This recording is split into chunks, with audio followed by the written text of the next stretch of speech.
मसीह के हमर उद्धारक जन्म से। जय हो यीशु मसीह के हमर उद्धारक जन्म से।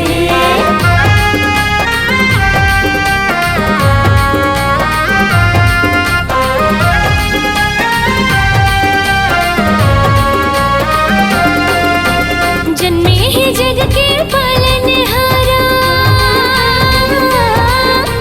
जन्मे ही जग के पालनहारा, बैतलहम के गौशाला ओकर नाम है यीशु मसीहा दाऊद के राजा। ओकर नाम है यीशु मसीहा दाऊद के राजा। जिंदगी के उद्धार करता मुक्तिदाता है, जिंदगी के उद्धार करता मुक्तिदाता है। ओकर नाम है यीशु मसीहा दाऊद के राजा। ओकर नाम है यीशु मसीहा दाऊद के राजा।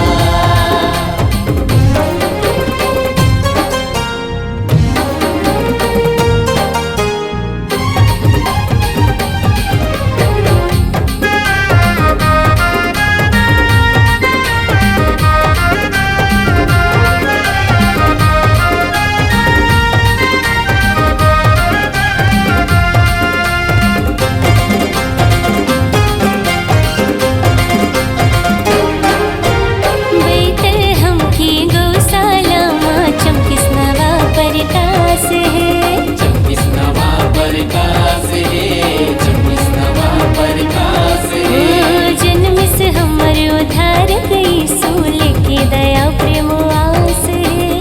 लेके दया प्रेम आस है, लेके दया प्रेम आस है। सरग में यीशु प्रभु के महिमा,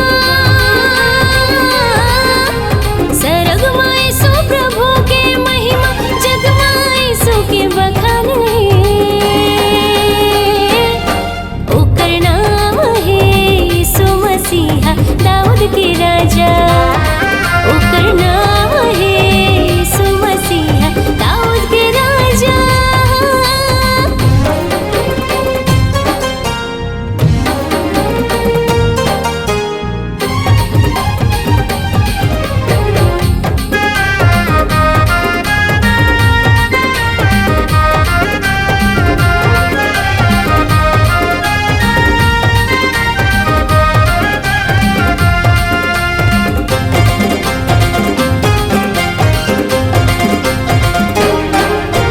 गोठ घटी माँ चरवाहा मन, ऊपर देखिन ज्योति के रेखा। ऊपर देखिन ज्योति की रेखा, ऊपर देखिन ज्योति की रेखा। स्वर्गदूत कहीं झन डरो, आज जन्मे हवे तू हर तार